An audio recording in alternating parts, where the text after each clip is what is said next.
How you doing, Greg? Doing well, Mike. How are you? Great.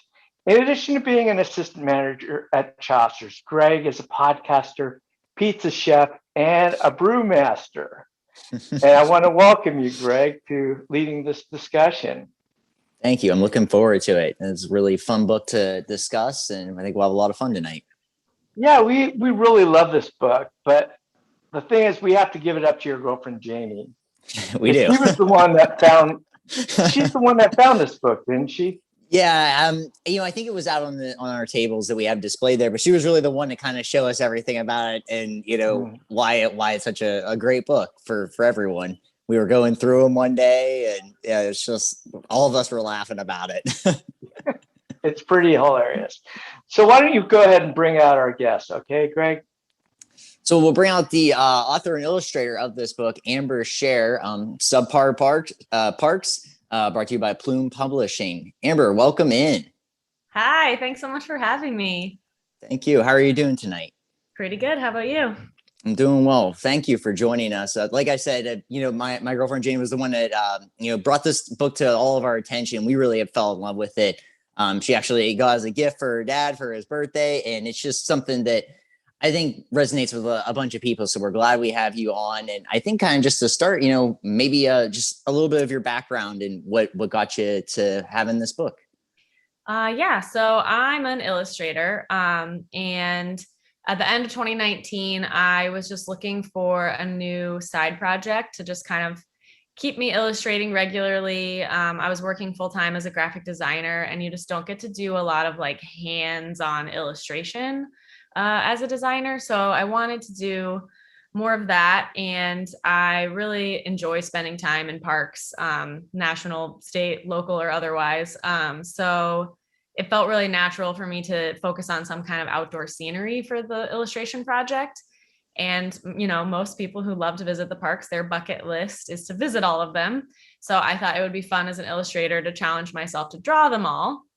But that's kind of been done a lot. There's some really, really cool sets of illustrations out there. So I didn't really know what I would bring to the table there to be sort of different and unique. And then I stumbled upon some one-star reviews of national parks, and the idea for SUBPAR Parks was born. It's such a great idea, and I saw it in your book in the introduction, but I thought about it before I even really had this discussion with you. And this was like a Reddit thread for years, the one-star review, and it just cracked me up when I saw that in your book. I'm like, that's where she got it from, was these Reddit reviews. And I remember going through over and over again. And was it an aha moment when you thought of this? How did you come to the idea of one-star reviews as the actual reason to have a book like this? Yeah, so it started, the idea, as soon as I saw the reviews, I was like, I think I could combine this in a way that's funny, as long as I can do it in a way where people know I'm joking. Right. So I immediately texted my friends, and I was like, is this nothing or is this funny?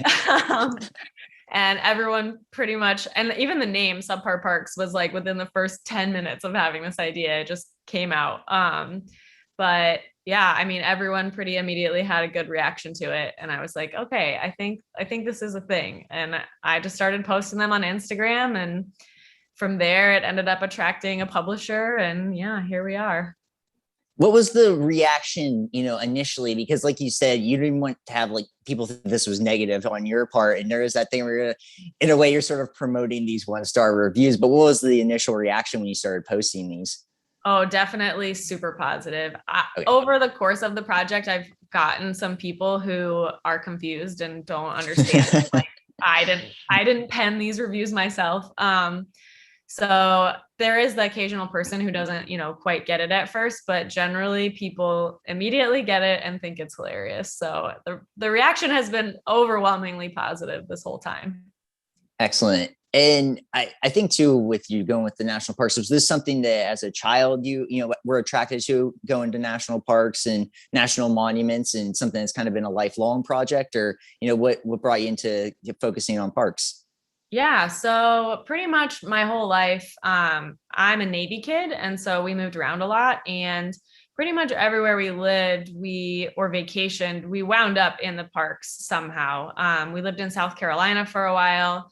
So I went to Congaree like way before it was even a park, actually. I think it was a national monument, maybe. Don't quote me on that. And then, like Mammoth Cave, when we lived in Hawaii, we went to Haleakala. So it was just always, when I was a kid, it was a really integral part of like family vacations and just kind of where we lived or were road tripping through. So definitely has been a part of my whole life. As an adult, I started getting more interested in doing sort of a bit more rugged outdoor activities like backpacking, things out in the backcountry, versus with my family, we did a lot more like family friendly, like light hike type of stuff. So yeah, it's just been kind of a lifelong thing that has evolved a lot over the course of my life.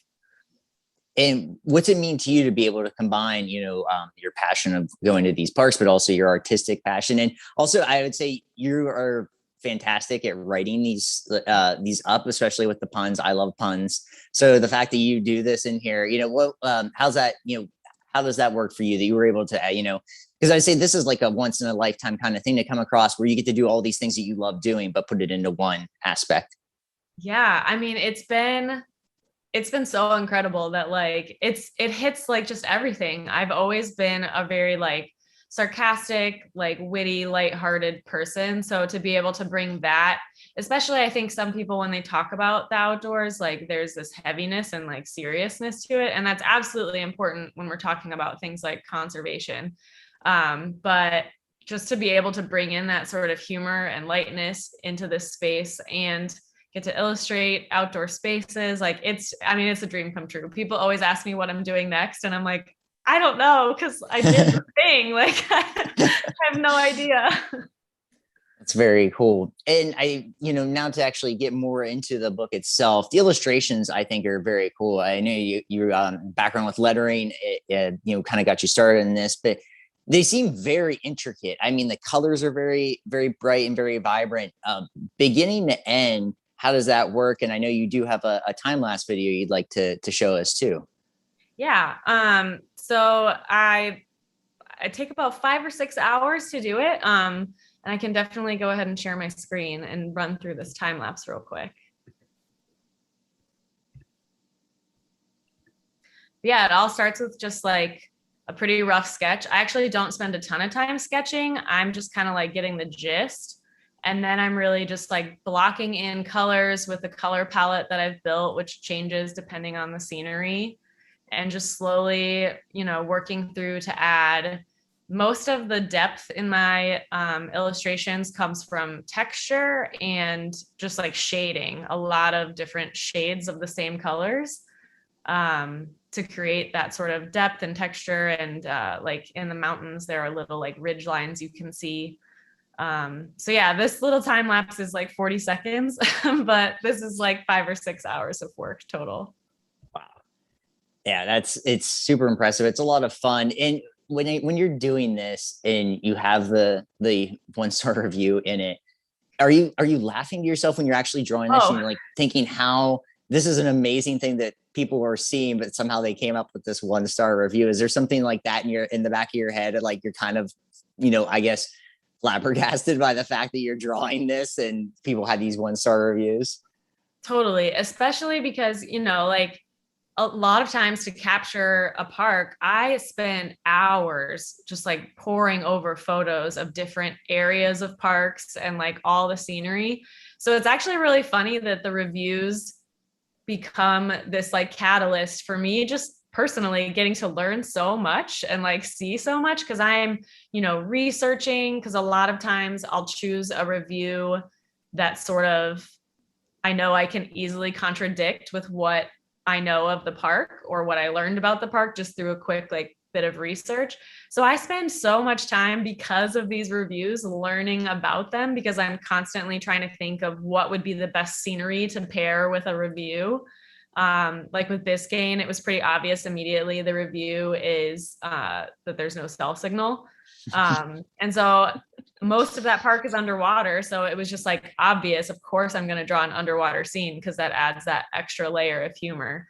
So yeah, I mean, I just the whole time I'm drawing, I'm usually giggling to myself because I've done all that prep work. So it's almost like while I'm drawing too, like the captions are coming to me of what I'm gonna say and how I'm gonna like joke about the review.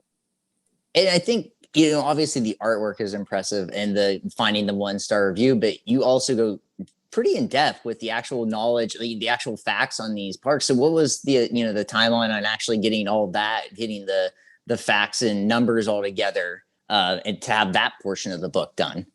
Yeah, that was a lot. It was probably, I think just the research and writing portion, aside from all the artwork, that took a solid like 8 months on its own. Wow. So yeah, I mean, it's so much work. It's also just so difficult because obviously none of these parks can fit on a single page or two, which is what they get at most in the book. So it's difficult to then kind of like learn all of this and you want to like tell everyone everything. And I have to like cull it down to what is sort of the most impactful stuff to share. I think that's a lot of fun. Do you have a favorite, anecdote or, fact that you came across, or even a few that, whenever you're doing your research, that really stuck out to you that makes the 1-star reviews even seem, even funnier than they already are?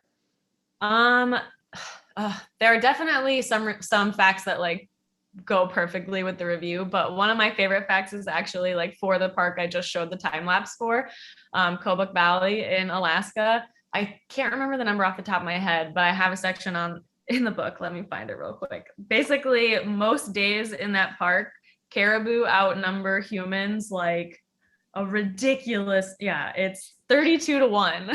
So like that's just, I mean, it's a very lonely, quiet place, I guess. Yeah. But yeah, I mean, there are just so many little fun facts like that. I tried to like give, the basic information about parks, but then I also just tried to find like the facts that just brought me a little bit of joy learning them. Like that Denali is the only park that employs sled dogs. Like they actually have park sled dogs. And this is probably, even tougher to really decipher. Do you have a favorite drawing, or I guess it doesn't even have to go necessarily at the 1-star review, just your favorite drawing that, really you thought summed up the beauty of the park? Yeah, I think Voyagers in Minnesota would have to be the answer, just because that was a park I was pretty unfamiliar with. I went into this project thinking like, yeah, I totally know what all the parks are. And then as I was like compiling a list, that was one that stuck out to me as like, I don't think I know a single thing about this park.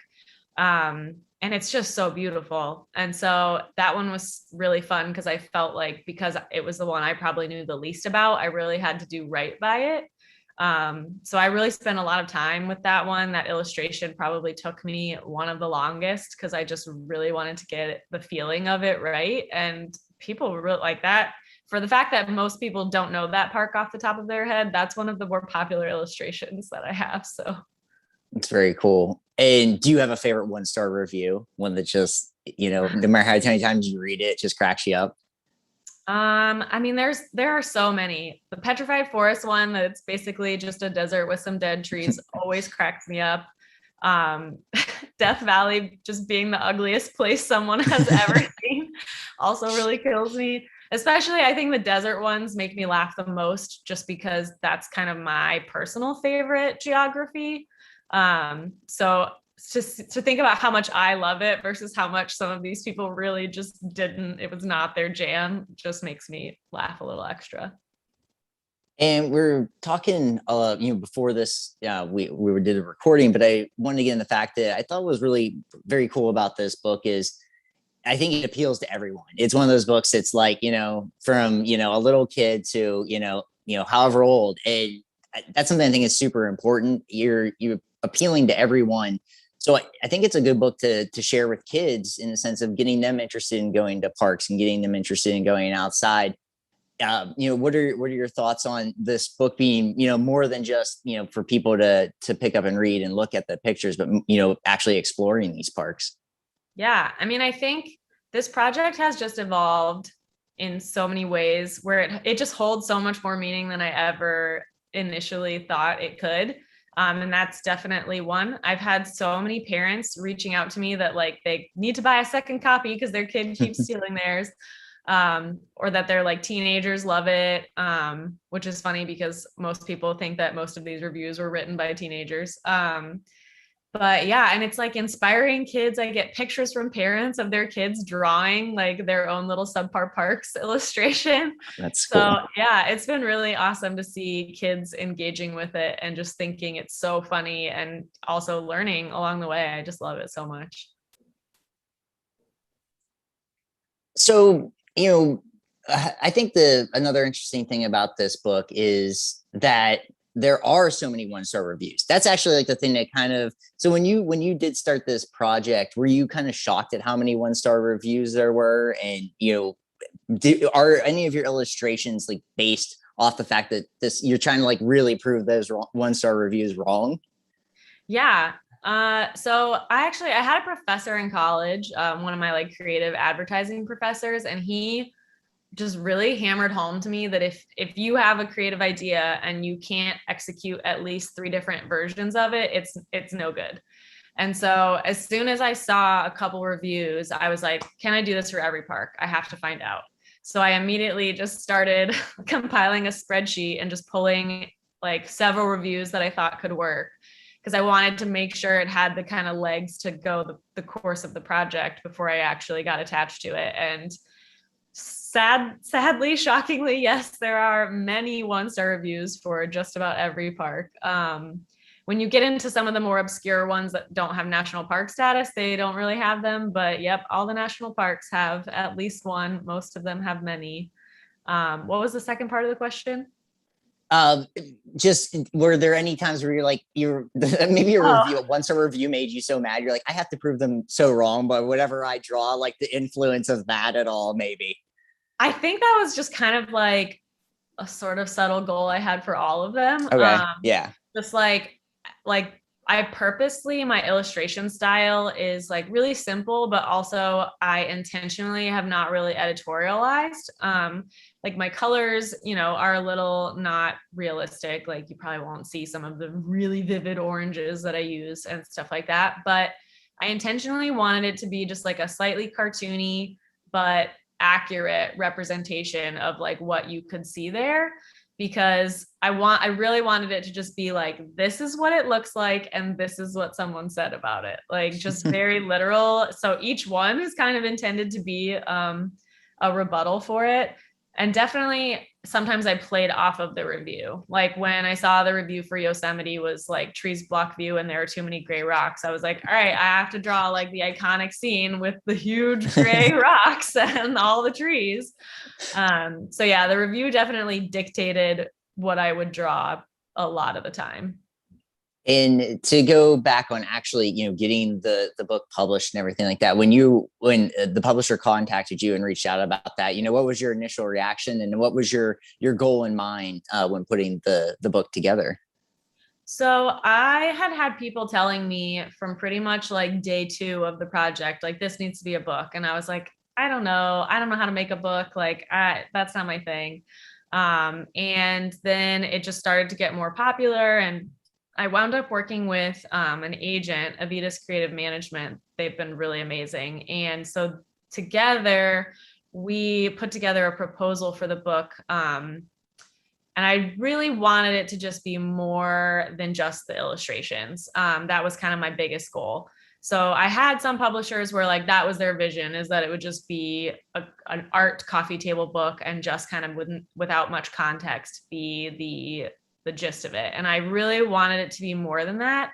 And then we chatted with Plume, who is my publisher, and the team there just had such a passion for the project too. And they were so excited about it. And my editor, Jill, just really like was a great partner in pushing me to like make it more. Cause I was like, I want it to be more, but I don't know that I'm qualified to like make it more than that. Like, who am I to like write a book about the national parks? I don't really consider myself like a writer, but my whole team really believed in me and they really were helpful. And yeah, it was a labor of love, but I wanted it to be what the project has become, which is a way for people to laugh, but also to learn a little bit while they're there. And when you got the first copy in your hands, what was your reaction to that? Oh, it was so many things. There was like this immediate surge of fear of like, oh no, this is a real thing out in the world. This is going to be terrible.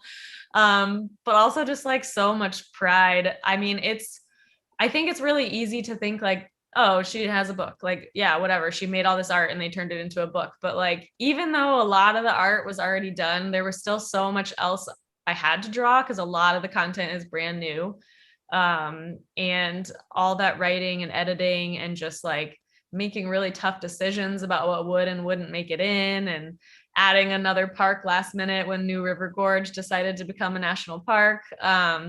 So yeah, I mean, it was such a long process. So to finally see that finished product in my hands was a pretty emotional thing.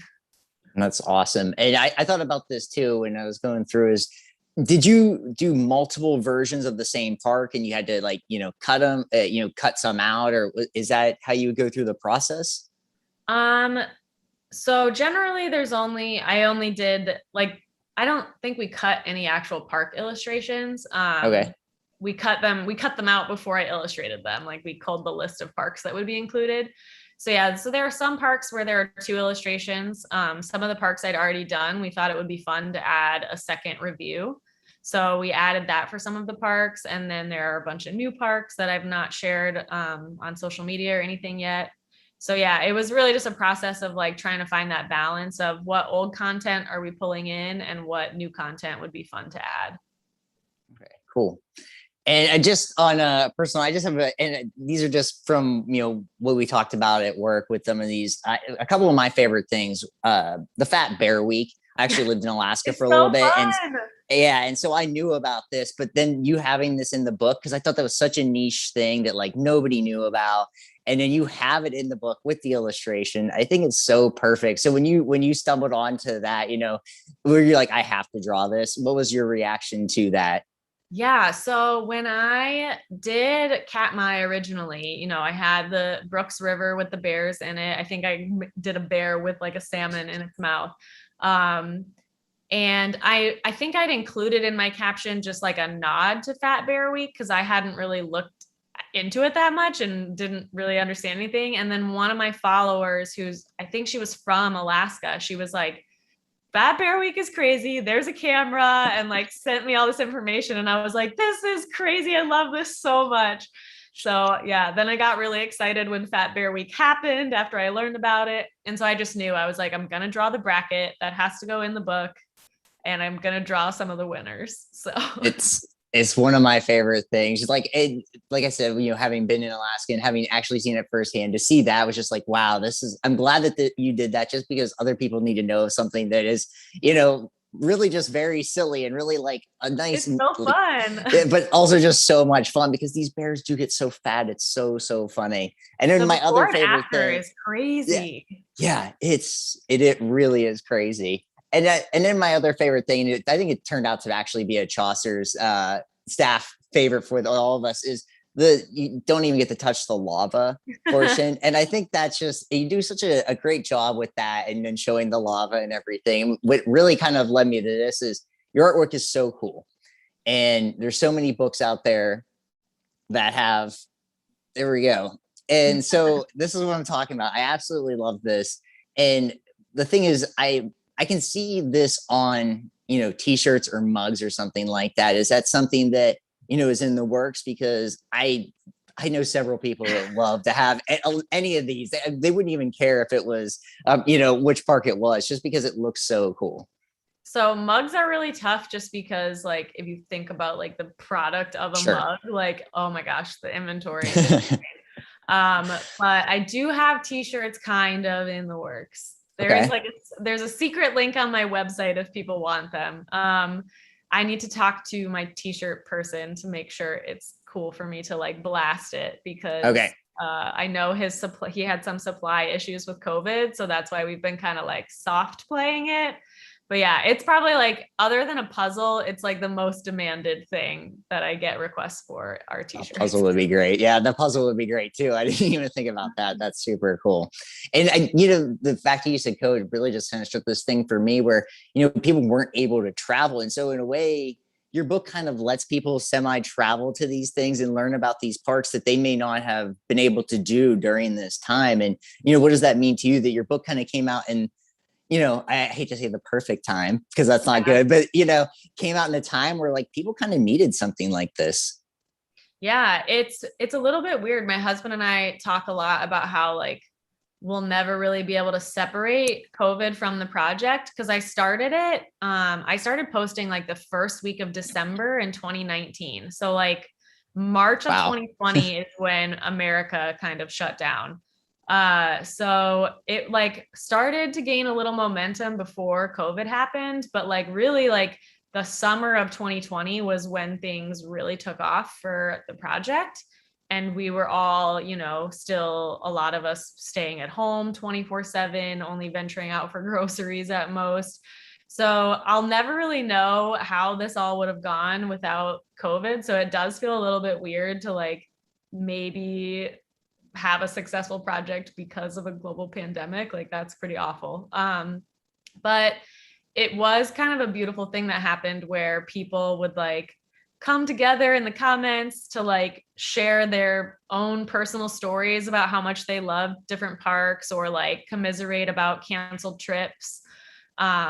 People would send me pictures, like tag me in their pictures of their visits to the park. So it became this like really cool community thing where people got to kind of like come together and reminisce about the parks they loved that they couldn't be in and like laugh that someone hated where they would die to be. Like it was just, it was this cool coincidence that, I guess a small silver lining.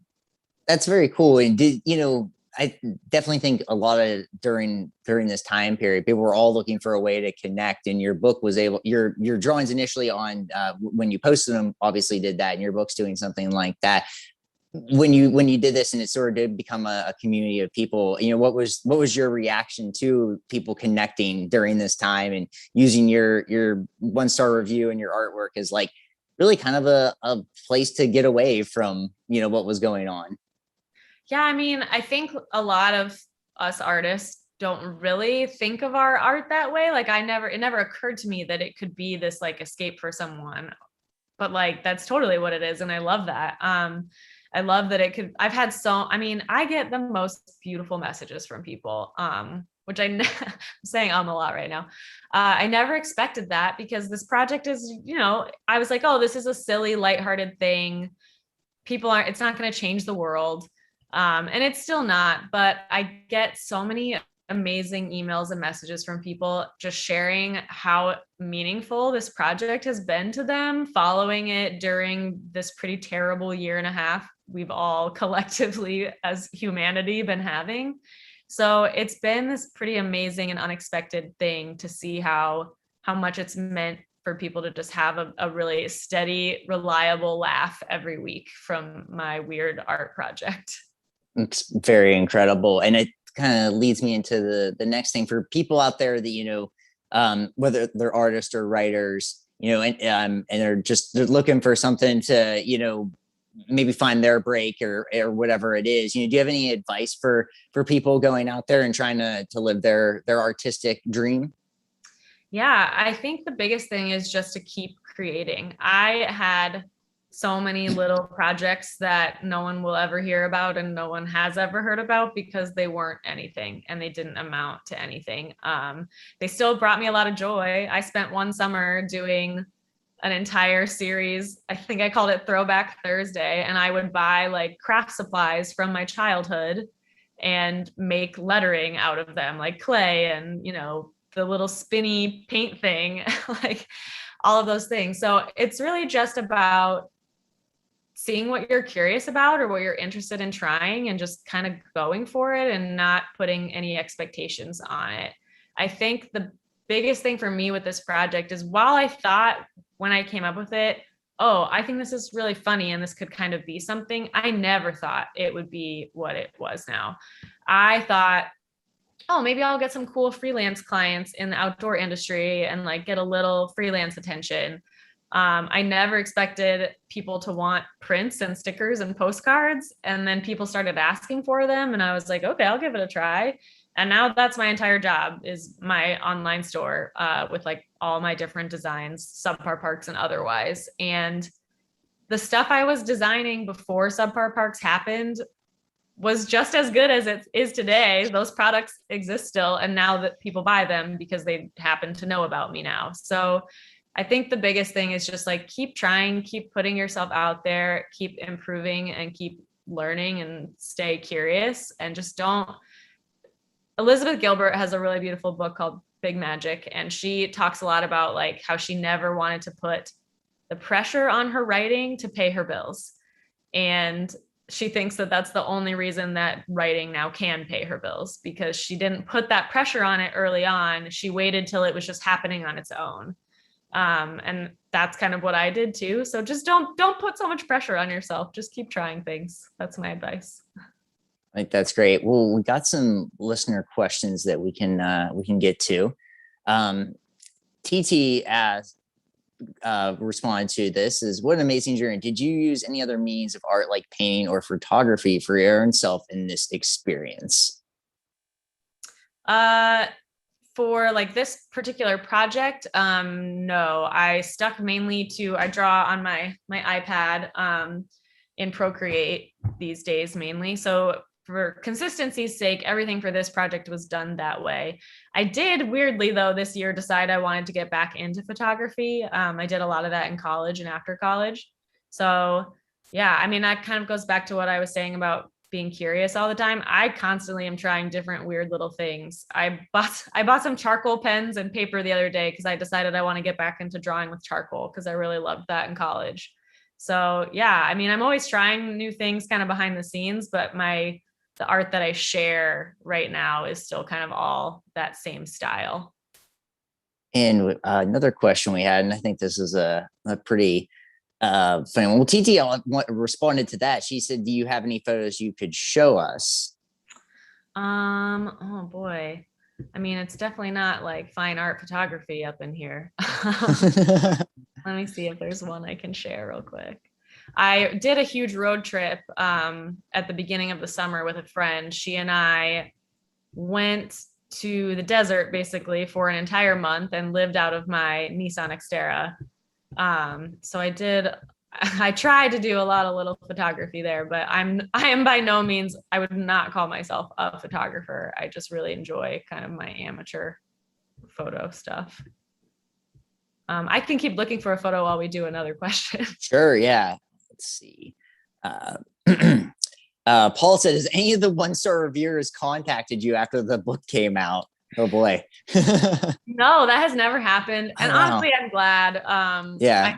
I think that would be weird. But I do think there's actually a reason. And I think it's that none of them have any idea I used their reviews. And I would be willing to bet that some people who wrote these reviews follow me and don't know it's their review, because I don't think they remember it. Because if you think about, well, first of all, most of the time I'm not using the entire review because some of them go on and on and on, and I don't want to draw all those words. So I usually pick out like a phrase that kind of summarizes their review. So it's just a piece of what they said. So that makes it harder for them to recognize their own words. But also, like, if you think about how like flippantly some people just leave reviews online, they might not even really remember that they left it. So yeah, no, I've never had anyone reach out to me. It would be kind of funny, but also weird if they did. And this just leads me to a question too, thinking about these one-star reviews. Obviously, Yelp reviews and, TripAdvisor, all these different things. Has anyone ever reached out to you about, doing like, I guess the way it would be like subpar restaurants, or they're like normally 5-star restaurants, or, museums, obviously like an amazing art museum, and people give 1-star reviews. Have you been contacted about anything like that?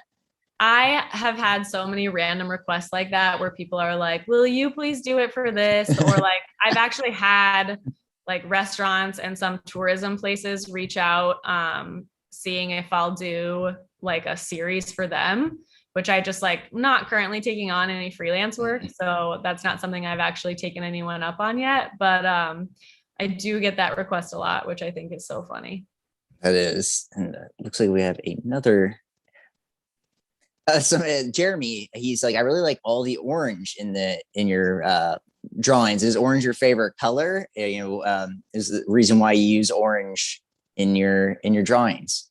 I'm gonna assume that is my friend who's sitting in the other room right now. And as he knows, yes, orange is absolutely my favorite color. I do try to like just respect the colors of the place, but definitely that's my favorite. Very cool. So, I like to end with these, the first thing I like to end is, do you have any book recommendations for anyone out there? I always think that's cool to get the author's take on anything you're reading right now and you could recommend to our audience. So I actually just finished reading a book called The House in the Cerulean Sea. And it was probably one of the most beautiful books I've ever read. I would say if you're someone who's into like fantasy, it's very light fantasy. It's like in our world, but in a world where there are also magical people of differing abilities and like like there are different, I don't know how to describe them. There's like a gnome and things like that.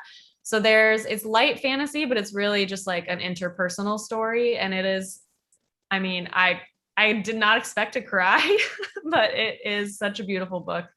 And I haven't started but like the first couple pages yet, but now I'm reading The Invisible Life of Addie LaRue, which was also highly recommended to me. Those are huge Chaucer's favorites, both of those. Awesome. So yeah, that's good to know. And I know you're saying are you currently working on anything going forward for, whether it's this or, what is, I guess also just, kind of promote yourself, your website and, how can people, get more about SUBPAR Parks? Yeah. And So Amber. you can find me on Instagram at SUBPAR Parks or at AmberShares_. And my website is AmberShare Design. And yeah, those are kind of the main two places to find me. I do have a photo. Finally, I was able to open the raw file if someone wants to see a random photo I took in Utah. Yeah. Cool. It's not all that exciting. This is a very cool place in Vermilion Cliffs National Monument. But yeah, so that's just something I'm doing now, is trying to get a little bit back into my photography. I don't know if I'll do anything real with it, but it's fun to relearn all those things I used to know 10 years ago. So that's very cool. And I guess just to wrap this up on anything, what do you hope just, people get from your book, and, what's your major expectation, going forward for SUBPAR Parks? I think the biggest thing, which to me was like always kind of the meaning of the project, is like these places are the most beautiful places in the world, pretty inarguably. I think the Grand Canyon is literally a wonder of the world. And if a place like that can get someone to leave a 1-star review about it, you don't have a chance of pleasing everybody in your life. So as a people pleaser, or a recovering people pleaser, I hope it can be a lesson for people to not take their critics all that seriously, because, national parks get 1-star reviews too. So you're in good company. That was awesome, Amber. Thank you so much for joining us. That was a lot of fun. I hope you had a good time. And like I said, you can get this book through chaucersbooks.com. If you're, in the area, you can come to the store. If not, go to your local bookstore, wherever you're at, and make sure you pick up a copy of it. It's a lot of fun. I can't recommend it highly enough for anyone out there. So you get really cool drawings and you get a lot of great facts. So once again, Amber, thank you for joining us tonight. Thank you so much.